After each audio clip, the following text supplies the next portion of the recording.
Ons groet ook die persone, broers en susters, vriende wat ook inluister, ook na hierdie video kyk. Mag die Here ook met jou wees. Mag hy ook hierdie boodskap van die oggend, van die dag, ook vir jou kom help, mee kom seën, om ook dit te gaan uitlewe. Jy kan nou dalk die video net daar stop en net eers stil raak voor die Here, vir die Here vra in gebed om met jou te wees, om te help om te hoor. En dan kan jy 2 Konings 2 vers 19 tot 22 lees. 2 Konings 2 19 tot 22, dit sal ook op die skermpie verskyn. Dit lees en dink wat wil die Here vir jou daardeur kom sê.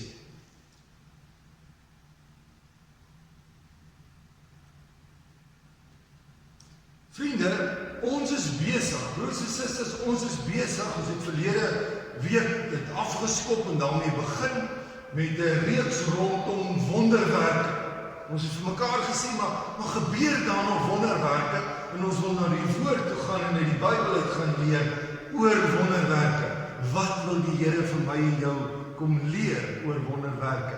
Jy moet miskien 'n bietjie dink aan die wonderwerke in jou lewe. Ons het gesê ons gaan spesifiek kyk in die volgende maand na Elisa se lewe, die profeet Elisa, en by watter wonderwerke hy betrokke is. Ons het verlede Sondag gesê, ja, Elia was die profeet voor Elisa gewees, en hy het na Elisa toe gegaan. Elisa was 'n gewone boer, en daarvan hom gesê, maar volg die Here. Volg vir my en ek gaan vir jou uitkry by die Here. En so begin Elisa dan vir Elia volg, hy sy disipel, Elia mentor hom. Uiteindelik as jy 2 Konings 1 en 2 lees, dan sien jy hoe vaar Elia dan op in 'n wa en perde van vuur op in die hemel. Sy mantel val af op Elisa en Elisa word die nuwe profeet. Ons het Woensdag en jy bietjie dalk gekyk na die gedeelte oor hoe toegewyd hy was om te sê, maar ek volg, maak nie saak wat sê Elia en ander mense nie, ek volg. En ons kom vanoggend dan nou in 2 Konings 2 lees ons dan nou 'n wonderwerk wat hier gebeur. Julle het dit daar by die huis en jy het gelees, ons het net in die kerk dit gelees. Kom ek vat net gou 'n bietjie saam wat hier gebeur. Hier kom inwoners van 'n stad na Elisa toe, na die profeet toe, en hulle sê vir Elisa, maar ons het u nodig. Ons het jou en ons het vir God nodig, ons het 'n probleem. Ons stad is pragtig, kyk hoe mooi is ons stad geleë. Ons is trots op ons stad. Maar hier is 'n probleem. Die water van ons stad is giftig.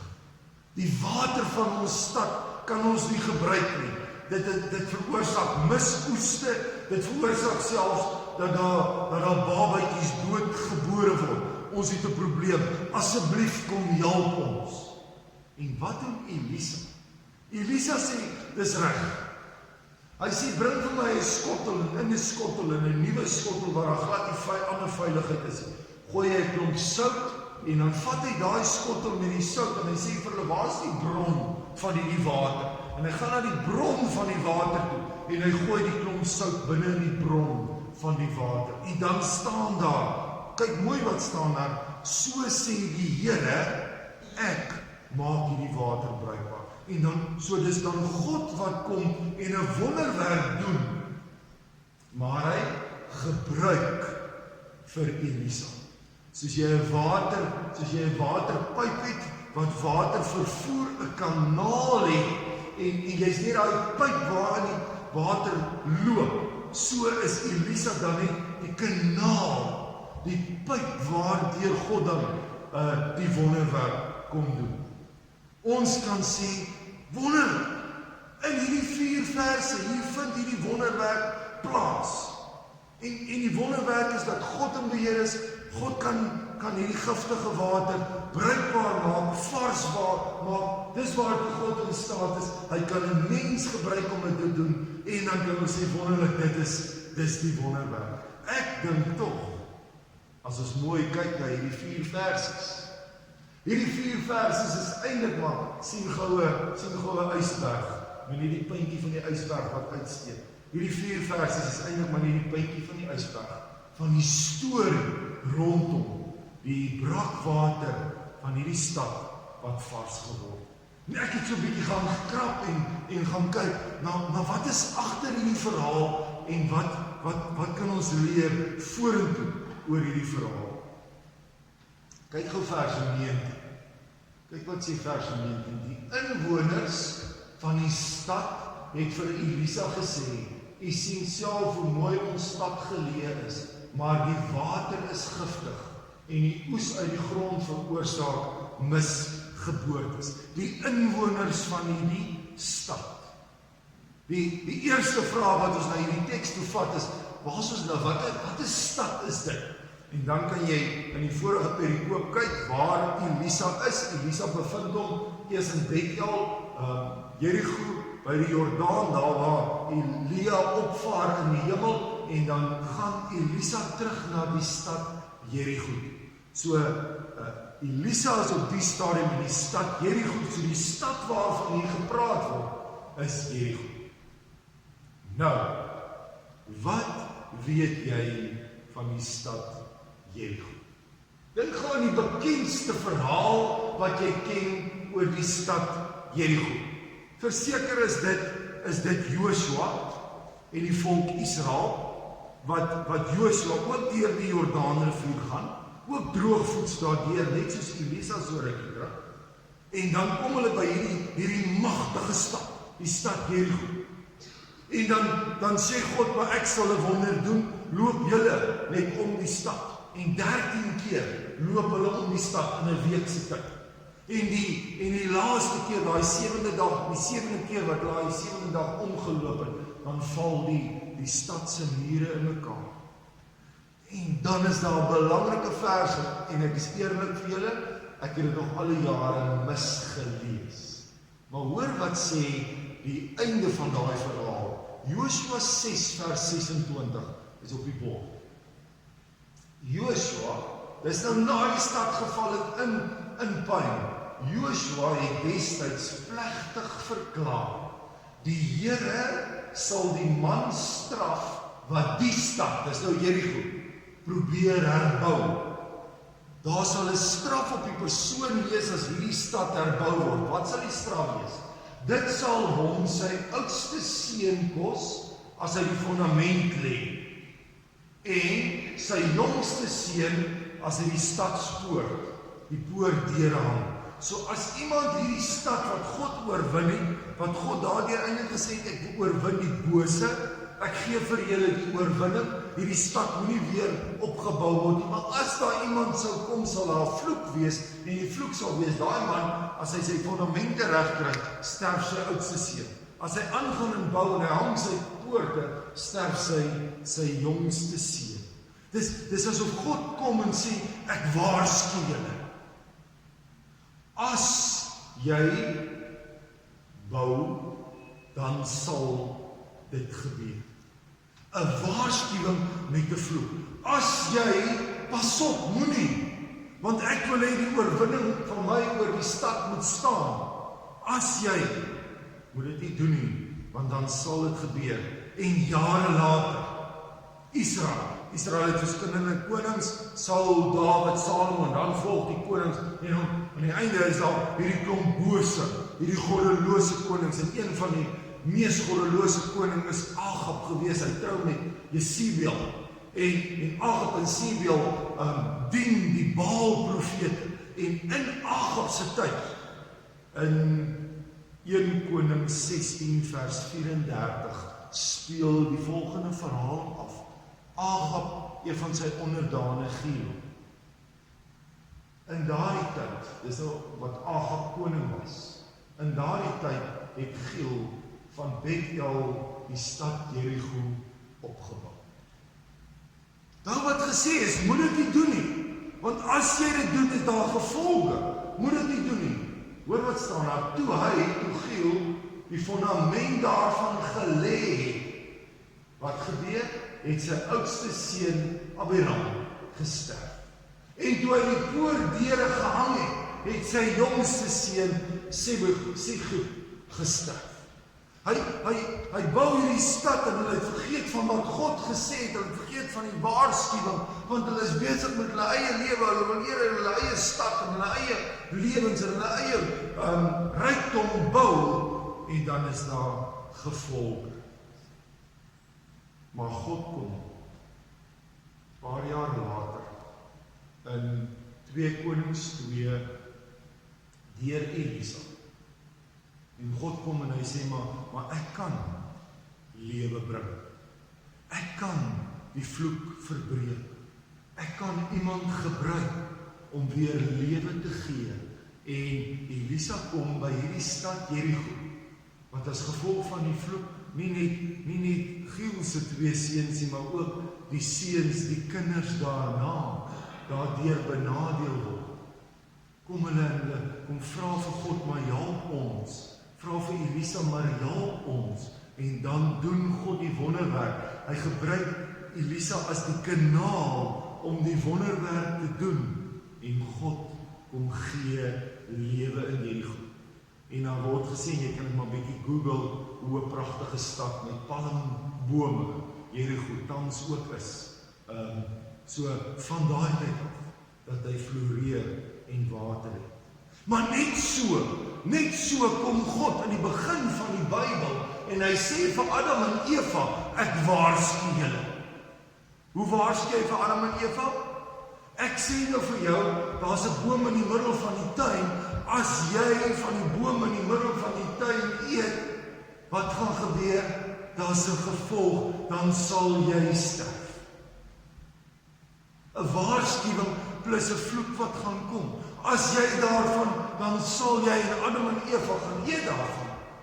En as gevolg daarvan is die mensdom vervloek, is die mensdom gedoem tot die dood, is die mensdom gedoem om in die hel te eindig. Gelukkig vind daar 'n wonderwerk plaas. Gelukkig is daar iemand wat vir ons die kanaal is, Jesus Christus, die Seun van God, wat aarde toe gekom het en hy vloek kom breek en gesê het, as jy in my glo, dan herstel ek die vloek. Dan herstel ek, dan het jy lewe. Wie in my glo, sal lewe. Al het jy ook gesterf. Ek en jy wat glo, kom God en hy doen deur sy Seun aan ons die wonderwerk. As ons teruggaan na die teks toe, en ons kyk bietjie na die wonderwerk spesifiek van hierdie water, dis waaroor ons vanoggend praat oor, hierdie water, hierdie brakwater, hierdie water wat giftig en onbruikbaar was in Jerigo. Dink gou 'n bietjie jouself in brakwater.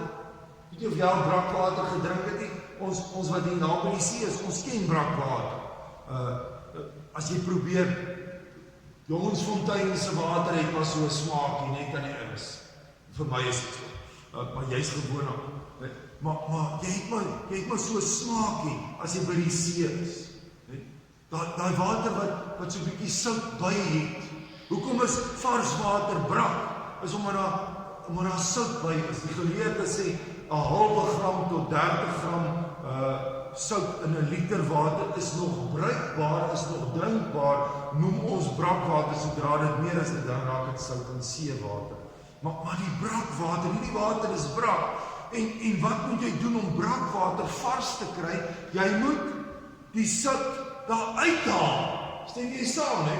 Om brakwater vars te kry, moet jy sout uithaal. Wat sê God vir Elia? Wat moet hy doen? Hy moet sout gaan bygooi. Dit is vir my onlogies. Dit verstaan ek nie. Maar dan wil ek sê, die sout in hierdie verhaal is, die geleerdes praat van, dis sakramenteel. Die sout in hierdie verhaal is sakramenteel. Dis 'n teken van God wat kom, God wat 'n wonderwerk kom doen. As ons die doop doen, die doop is sakramenteel. Die doop van 'n babatjie is sakramenteel, is God se belofte wat geld vir daardie kind, vir jou kind. Dis God se belofte, die doop, die water kan nie verlossing bring nie, kan nie die belofte bring nie, maar dis sakramenteel, is die teken simboliek daarvan. Die nagmaal is sakramenteel, is 'n teken van God se, Jesus se liggaam wat gebreek is. Jesus se bloed wat gevloei. Dis 'n simbool van God se verlossing. So kom God nou en hy sê, maar gooi maar sout by. Dis nie die sout wat die wonderwerk doen. Elisa, dis nie jy wat die wonderwerk doen. Dis nie omdat jy so goed is. Dis nie omdat jy hier een of ander triek doen nie. Maar dis God. Hoor wat sê vers 21. So sê die Here, ek maak hierdie water bruikbaar. Die profetiese formule is Kua Mariave, daai Hebreëse woorde, Kua Mariave, so sê Jahwe, so sê God. As 'n profeet sê Kua Mariave, dan sê hy maar ek het by God gehoor, ek is 'n kanaal tussen jou en God. En God kom en hy kom sê vir jou, hy kom gee daai water, hy kom gee die boodskap vir jou.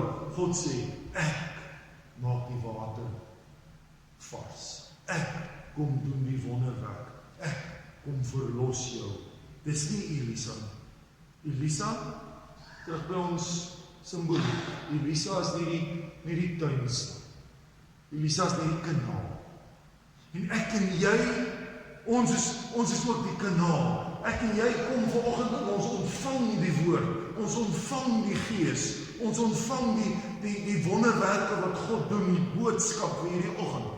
Wat doen ons daarmee? God maak ons daarmee vol, wat ons bekertjies oorloop, want dan moet ek en jy as jy uitstap. As jy uitstap, broers en susters, dan moet ek dit daar buite gaan leef en daar buite gaan oordra. Vir my is dit so mooi. 'n Hele paar mense het vir my vertel, wie André, ons bure kan nie die boodskap kry op die selfoon.